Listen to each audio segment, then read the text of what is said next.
नमस्कार, मेरा नाम रितेश है। इस वक्त आप न्यूज वादों देख रहे हैं। देखिए, बंगाल में चुनाव है और कह सकते हैं कि ये काफी बड़ा युद्ध हो रहा है। एकदम नंदीग्राम जो शिवेंदु अधिकारी पिछले 2021 में टका हुआ था, वही दीदी इस बार भवानीपुर जो है अखाड़ा बना हुआ है। इस वक्त हमारे साथ जो है दादा है मंगल सुरेंद्र। दादा अभी टीएमसी से प्रत्याशी झारग्राम से दादा जनसंपर्क कर रहे थे। जनता काफी साथ साथ आपसे कदम से कदम मिला के दादा चल रही है। लग रहा है दादा कि 15 साल के बाद फिर 20 साल जो है दीदी पूरा करने वाली है बंगाल में। जनता काफी खुश है, इसलिए बार बार दीदी को मौका दे रही है। दादा, आप एक सैनिक के रूप में झारग्राम से दीदी ने आपको उतारा है। दादा, कैसा लग रहा है? जनता के बीच जा रहे हैं, समर्थन मिला, आशीर्वाद मिला, प्रेम मिला है दादा? ये बहुत ही हमारे लिए सौभाग्य की बात है कि आज हम सर्वभारतीय तृणमूल कांग्रेस के परिवार में जुड़े हुए हैं। बहुत ही अच्छा लग रहा है। आप देख ही सकते हैं कि हमारे कार्यकर्तागण कितना उत्साही हैं कि झारग्राम विधानसभा से हम चुनाव लड़ रहे हैं और उम्मीद है कि इस झारग्राम को और हम लोग अच्छे से सजाएंगे। यहाँ का जितना भी आदमी है इस क्षेत्र का दुख सुख में हम रहेंगे और 4 मई को जो रिजल्ट आएगा वो देखने लायक रहेगा। दादा, पूरे देश में बेरोजगारी एक बहुत बड़ी समस्या है, लेकिन दीदी ने उसका उपाय निकाला है। बेरोजगारों को पहले 1 भत्ता मिलता था, अब दीदी ने बढ़ा के उसे 1500 भत्ता कर दिया। ऐसे रोजगारों को काफी कुछ जो है उत्साहित महसूस होता है। कुछ ना कुछ दादा सपोर्ट है दीदी की तरफ से, माध्यम से। तो दादा, इसमें कितना बड़ा आपको ये रोजगार जो है धन्यवाद दे रहे हैं जो दीदी ने योजना काफी लाया और महिला के लिए भी काफी कुछ योजना लाया दादा? देखिए, पहली बात तो ये है कि ये सोच बहुत बड़ी बात है। लक्ष्मी भंडार जो हमारे घर के लक्ष्मी हैं उनके हाथ पहुंच रहा है और उससे संसार भी चल रहा है। ये बहुत बड़ी बात है। ये बहुत बड़ी सोच है। अनएम्प्लॉयमेंट अलाउंस और दुनिया भर में जो भारतवर्ष में आज के राजनीति में ये पहला कदम था बंगाल में 2021 में कि लक्ष्मी भंडार आए। तो उसी का बहुत सारे जो विभिन्न राज्यों में इसको अपना रहे हैं दूसरे दूसरे नाम पे। तो इस हिसाब से हम सोचते हैं कि हर एक क्षेत्र में जितने भी हमारे माँ बहन है सबके लिए दीदी सोच रही है कि अगर उनको लक्ष्मी भंडार मिल रहा है 1500 रुपया और जो भी हमारे SC ST हैं उनको 200 रुपया और ज़्यादा मिल रहा है 1700 रुपया करके। तो इससे आप अंदाज़ा लगा सकते हैं कि घर का चूल्हा कैसे जले। ये जो सोच दीदी का है ये बहुत बड़ी सोच है। आधी आबादी के लिए दीदी सोच रहे हैं। हर एक जो हमारे स्कीम है देखने लायक है। ये कैसे दीदी सरकार चला रही है ये एक शोध का विषय है। दादा, झारग्राम में देखा जा रहा है कि बड़े बड़े बीजेपी के नेता अर्जुन मुंडा तक जो है, जो कि झारखंड के पूर्व सीएम रह चुके हैं, वो भी आए हुए हैं आपकी चुनौती देने के लिए। कहीं ना कहीं ये नहीं लगता दादा कि बीजेपी जो पूरा एडी चोटी लगा रही है दीदी को हराने के लिए, लेकिन वो सफल नहीं हो पा रही? पिछले बार भी 72 सीटों में सिमट गई थी बीजेपी। इस बार दादा कितने सीटों में सिमटने वाली है? पहले तो हम बोलना चाहेंगे जितने भी जोर लगा ले बीजेपी दीदी ही दीदी है। क्योंकि अगर हम देखेंगे कि नॉमिनेशन फाइल के टाइम में बाहर से लोग आ रहे हैं उत्साह देने के लिए और जब हम लोग नॉमिनेशन फाइल करने गए तो गांव का आदमी आके हम लोग को उत्साह दे रहे हैं। इस फर्क से आप समझ सकते हैं कि हमारे गांव कितना जागरूक है। हमारे इस क्षेत्र का जो आदमी है जो भी निवासी हैं सचेत है। बाहर का आदमी का कोई ज़रूरत नहीं है। ये माँ माटी मानुस का सरकार है। इतना तो याद रखे बीजेपी कि ये सरकार दीदी का सरकार है। थोड़ा संभाल के रहिए।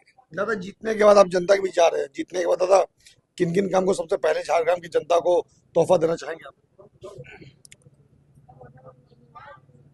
पहले तो हम शिक्षा के क्षेत्र में काम करेंगे। मेरा एक दिली ख्वाहिश है कि यहाँ एक एजुकेशन हब बने, क्योंकि हम खुद साधु रामचंद मुर्मू विश्वविद्यालय में लॉ ऑफिसर रह चुके हैं।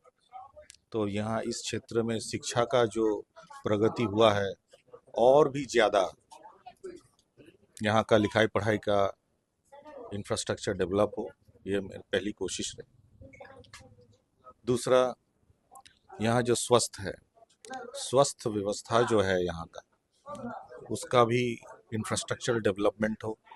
जो भी हमारे पब्लिक हेल्थ सेंटर्स हैं यहाँ के, हर एक ब्लॉक में हैं, हर एक अंचल में हम इसको ले जाने का कोशिश करेंगे, ताकि जो भी प्राइमरी जो बेनिफिट हेल्थ सेक्टर में हो और वहीं उसको बेनिफिट मिले। तो इसीलिए जो है मेरा दूसरा प्राथमिकता रहेगा स्वास्थ्य के लिए, क्योंकि स्वास्थ्य ही सब कुछ है हम लोग के लिए। अगर स्वास्थ्य ठीक रहेगा, दिमाग ठीक रहेगा, लिखाई पढ़ाई काम सब कुछ ठीक रहेगा। एक ह्यूमन रिसोर्स डेवलपमेंट है।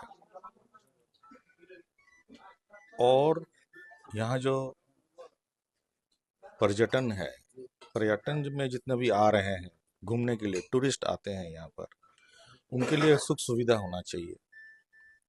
हम तो बहुत दुखी हैं कि रेल स्टेशन में रेल कब आएगा, ये बहुत चिंतादायक है। वहाँ एक रेल का गेट भी है, कब खुलेगा कोई नहीं जानता है। केंद्र ने तो बंगाल में फंड रोक दिया है कई सालों से। बंगाल में जो दीदी करना चाहते हैं, दीदी का सारा वो हम पूरा नहीं तो हो रहा यही है। बोलना चाहेंगे कि भाई केंद्र सरकार को संज्ञान लेना चाहिए कि भाई ये भारतवर्ष है, पश्चिम बंगाल भारतवर्ष के अंदर ही है, कोई बाहर थोड़ी है।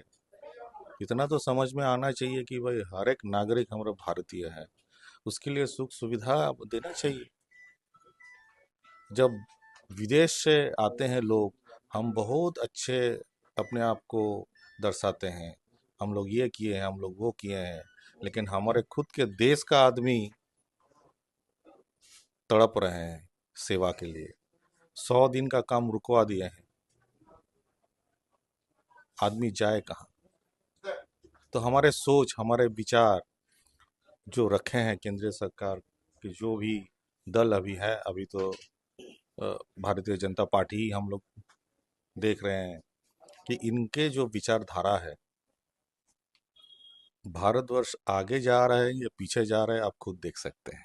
दादा एक सवाल है कि अभी हाल में 90 लाख वोटर्स को दादा एसआईआर के माध्यम से जो अलग किया गया है, यही वोटर्स दादा 2024 में प्रधानमंत्री को उनकी कुर्सी पे बैठाते हैं और यही वोटर्स आज अवैध हो जाते हैं। ये दादा एक बहुत बड़ा सवाल है, क्या कुछ कहेंगे दादा इसमें? ये बहुत बड़ी साजिश है।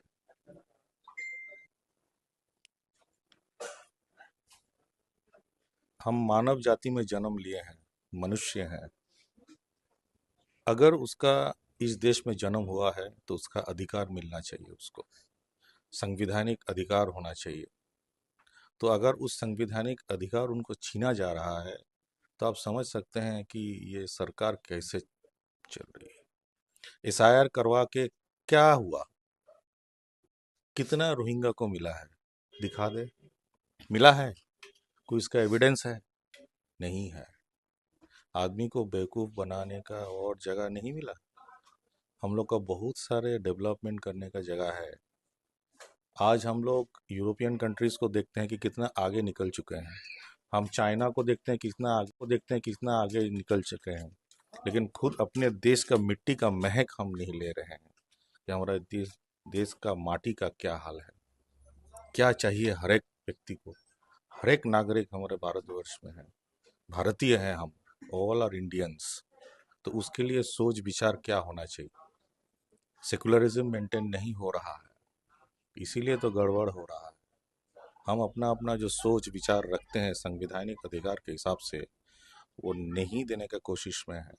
ये नहीं चलेगा, कम से कम बंगाल में तो नहीं चलेगा। दादा 23 अप्रैल और 29 अप्रैल को मतदान होने वाले हैं, जनता को क्या कुछ मैसेज देंगे? जनता को यही मैसेज देंगे, 23 अप्रैल को दीदी को दीजिए वोट। दीदी हमारे माननीय मुख्यमंत्री हैं इस राज्य में। जो शांति का वातावरण अभी आप देख रहे हैं झाड़ग्राम इस क्षेत्र में, जो एक समय लेफ्ट फ्रंट का टाइम में माओइस्ट इन्फेस्टेड था, आज आप देख रहे हैं सब कोई हंस रहा है। इतना रात हो गया है, 8 बज रहा है, फिर भी दुकान खुला है। उस टाइम तो शाम होते ही बंद हो जाता था। अगर सिनेमा हम देखेंगे तो हर माँ अपने बच्चा को गोद में सुला लेता था कि भाई गब्बर आ रहा है। हमको तो लग रहा है कि अभी नया से शोले शुरू हो रहा है, पता नहीं गब्बर किस रूप में आ रहा है। धन्यवाद। आपने सुना ही, ये थे टीएमसी से प्रत्याशी झारग्राम से दादा ने काफी खूब कहा। दादा भी एक शिक्षित व्यक्ति है और दादा ने साफ तौर से कह दिया कि यदि जनता इन्हें पहुंचाती है विधानसभा, और दादा का जिस तरह से समर्थन है लगभग ये तय है कि दादा का जितना तय है। और जहां तक देखा जाए तो जैसा इन्होंने बताया कि शिक्षा के क्षेत्र में, स्वास्थ्य के क्षेत्र में और कई ऐसे रोजगार के क्षेत्र में दादा ने पहल कर दिए। दादा मैनिफेस्टो पहले से बना चुके, तो हमारी भी शुभकामनाएं दादा की जीत करके आप विधानसभा पहुंचे और 5 साल में जो जनता यहाँ पे सुख देखी है वो उसे बढ़ चढ़ के हासिल हो, क्योंकि उसका वो हासिल करने का एक महत्व ही अलग होता है। और दीदी ने जो 15 साल बंगाल को दिया है, इस बार दीदी को भी जो है इस बार जनता फिर से अपना किंग मेकर बनाने वाली है और बीजेपी को यहाँ से पुनः जो है फिर से हटाने वाली है। तो फिलहाल इतना ही। तमाम खबरों के बने हमेशा मैं तेजपुर झारग्राम।